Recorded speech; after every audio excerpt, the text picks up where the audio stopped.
Hola, ¿qué tal? ¿Cómo estás?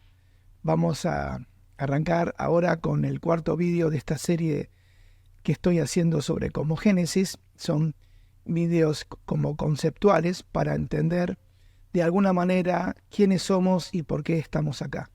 En este caso, se va a hablar sobre Abona Shantar, y voy a hacer como una especie de repaso sobre lo que se habló la charla anterior sobre lo que es la Trinidad, para que no nos quede como algo, ¿cómo decirlo? Como algo ni religioso ni dogmático. Entonces, a mi manera, voy a explicar este tema que es bastante abstracto. Y bueno, sin más, arranquemos con este nuevo vídeo. Antes de comenzar esta charla sobre Abona y analizando los vídeos anteriores, de alguna manera vamos teniendo una concepción de todas las diferentes manifestaciones de la realidad, como diferentes aspectos del infinito. Hay varios autores que coinciden, por ejemplo, con el libro de Urantia, que lo estoy tomando como referencia en esta charla, como Andrea Barnabé y Rodrigo Romo. Esta visión habla de un cosmos en un universo central y 7 superuniversos, reflejando cada uno una combinación de las 3 personalidades de la deidad: Padre, Hijo y Espíritu. Nuestro planeta, llamado Urantia, se encuentra en uno de estos 7 superuniversos, en el superuniverso de Orbonton, dentro de un universo local llamado Universo de Nevadón. La creación es vista como un proceso continuo, con jerarquías que contribuyen al desarrollo y evolución. Esta visión también tiene un enfoque parecido al que leí hace mucho tiempo como La Doctrina Secreta de Elena Blavatsky y los libros de Alice Bailey, que en otros vídeos de mi canal de Astrología en YouTube lo he explicado. Pero retomando con el libro de Urantia, se habla que la deidad total actúa en 7 niveles. Uno, que es el nivel estático, luego es el potencial, el asociativo, creativo, evolutivo, supremo y último. El tratar de entender estos 7 niveles nos será de ayuda para comprender lo demás. Entonces, nos vamos a ayudar para hacer más fácil la explicación, que de por sí no va a ser sencilla, con círculos que me inspiraron de los conceptos sobre el estudio del universo maestro de William Sadler, que leí hace un tiempito. Entonces, comenzando por el nivel estático. En el nivel estático, la deidad es vista como la totalidad infinita, una unidad sin diferenciación entre potencialidades y actualidades. Representa la deidad antes de convertirse, como veremos después, en el Padre del Hijo Eterno. La deidad estática es como que no está activa ni ejerce fuerza como si estuviese en descanso, pero estable. Es como una estabilidad absoluta. Es un todo autosuficiente. Se basta a sí misma y es como que vive dentro de sí misma. Está como autocontenida. Se percibe dentro de sí misma. Podemos ayudarnos, como en matemática, con la naturaleza del cero. El primer número real que conocemos o nos enseñan es el número 1. El 0 realmente no es una realidad objetiva como el 1. El 1 es algo. El 0 pareciera no ser nada. Pero, ¿qué sería de las matemáticas si no estuviese el 0? El 0 es como un punto de partida.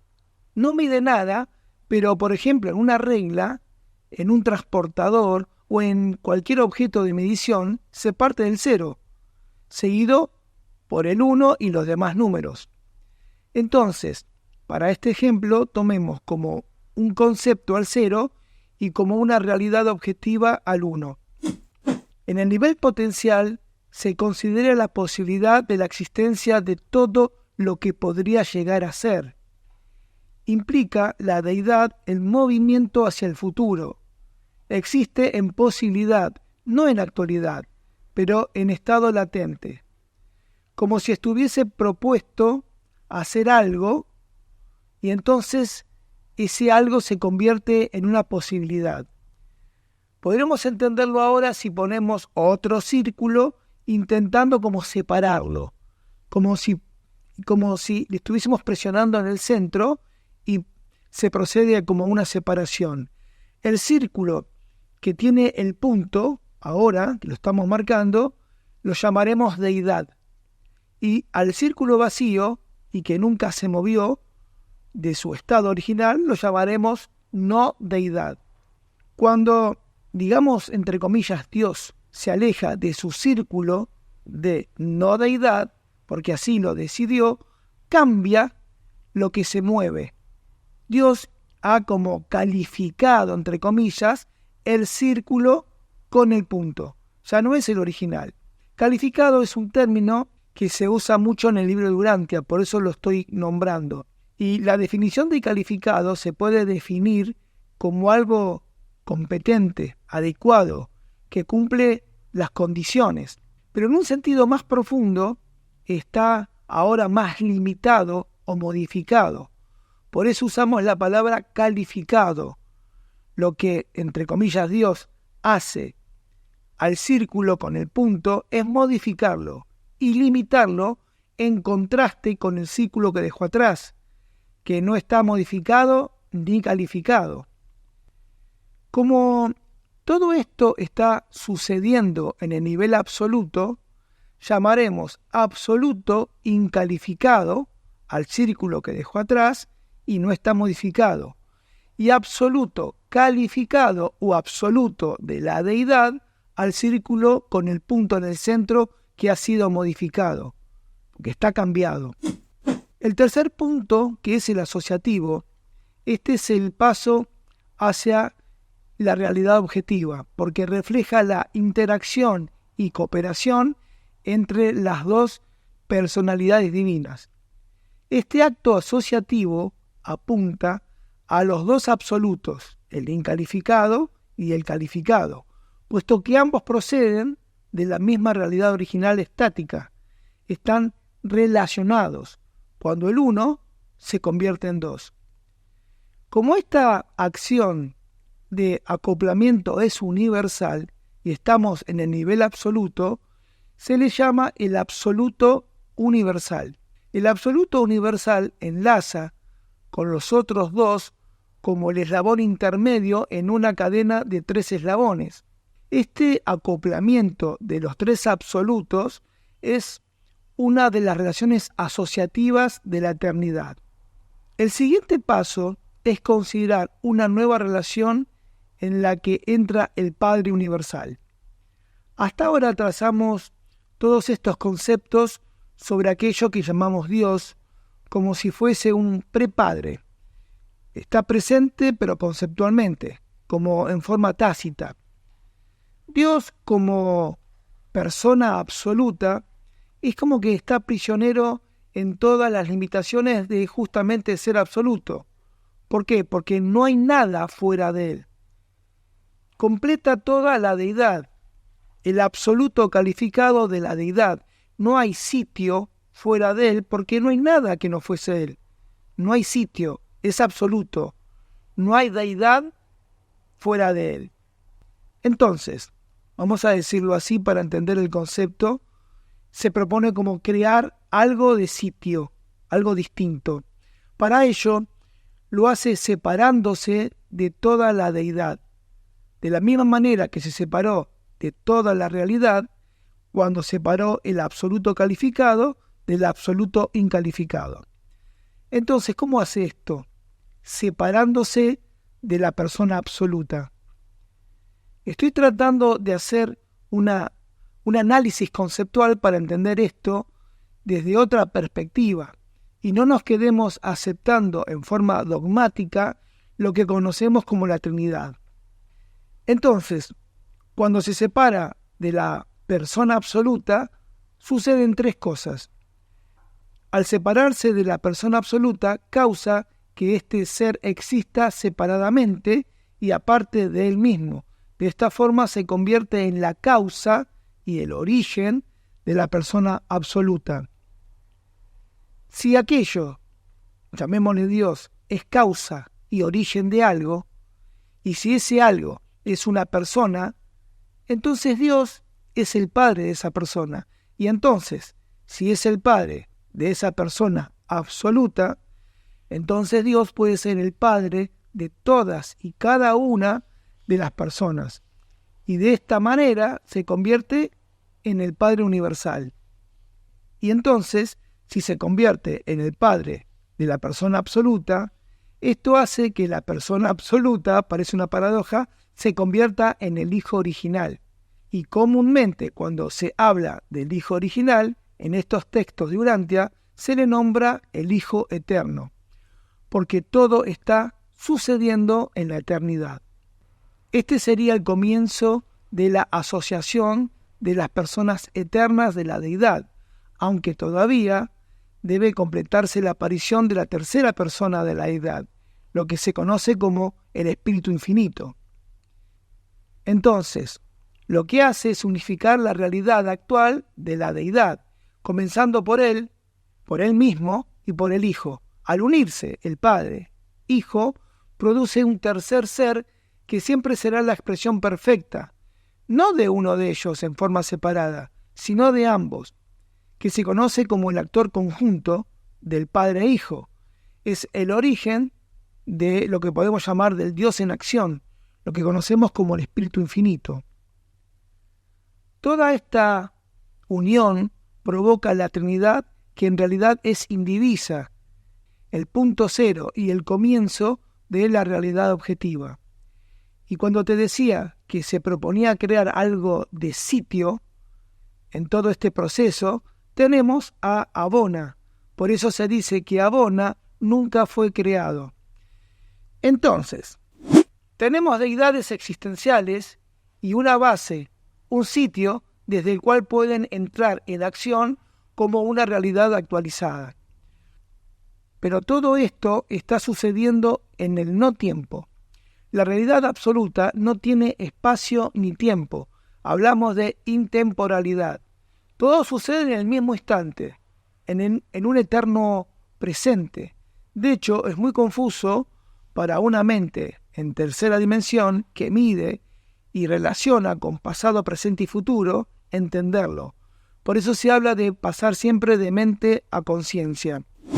En definitiva, y para no entrar en tantos conceptos, lo que debemos considerar es que tanto la Trinidad, Padre, Hijo, Espíritu, como el universo central de Abona, son existenciales y eternos. Existencial se refiere a algo eterno que no tiene ni principio ni fin. No hubo un momento en que no existiera. Por ejemplo, eso que llamamos Dios es existencial, existe por sí mismo. Existencial es opuesto a experiencial. Experiencial, como seres y cosas que tienen un origen y pueden crecer a través de la experiencia. Lo experiencial puede ser eterno, pero tiene un origen. El ser humano, por ejemplo, es experiencial. La administración del universo central y los superuniversos tienen su origen en la Trinidad. Las tres deidades son el origen de Abona. Pero sigamos sobre la deidad total actuando en 7 niveles. Ya vimos el nivel estático, el potencial y el asociativo. Voy a tratar de ser mucho más breve para no extenderme tanto en la charla y que no sea tan confusa. Entonces continuamos con el punto 4, que es el creativo, lo cual involucra la manifestación de la deidad en la creación y evolución del universo.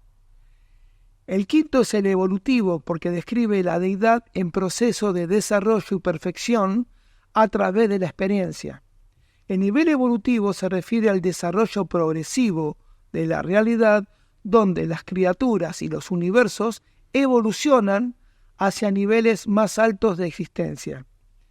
Luego tenemos el punto 6, que es supremo, y representa a la deidad que se manifiesta en la evolución del gran universo.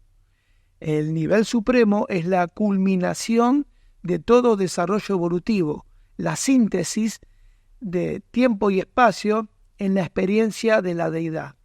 Y por último, justamente último, el 7, en este nivel la deidad trasciende el tiempo y el espacio. Finalmente, el nivel último trasciende el tiempo y el espacio y aunque es difícil de comprender, representa la fase final de la realización de la deidad. Cada uno de estos niveles ofrece una perspectiva diferente sobre cómo la deidad actúa y se manifiesta en el cosmos, proporcionando un marco para entender la interacción entre lo finito y lo infinito, lo temporal y lo eterno, lo material y lo espiritual.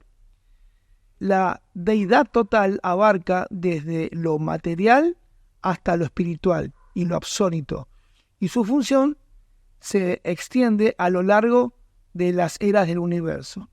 Entonces, retomando desde el principio de esta charla sobre Abona, tenemos Abona es el nombre del universo central y que rodea a la isla central de la fuente. Como segundo punto, Abona está rodeado por 7 superuniversos y Orbonton, uno de estos 7, es donde se encuentra nuestro universo local o clúster de Nevadon. 3. O tercer ítem.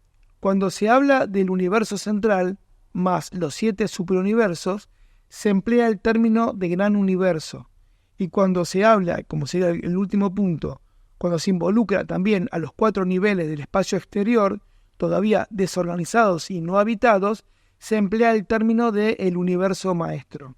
Sintetizando para que nos quede más claro todo esto, el universo está dividido en 7 superuniversos físicos que son equivalentes a nuestra realidad. Abona es una enorme isla central, un portal para desdoblamientos de universos y de la fuente que todo lo es.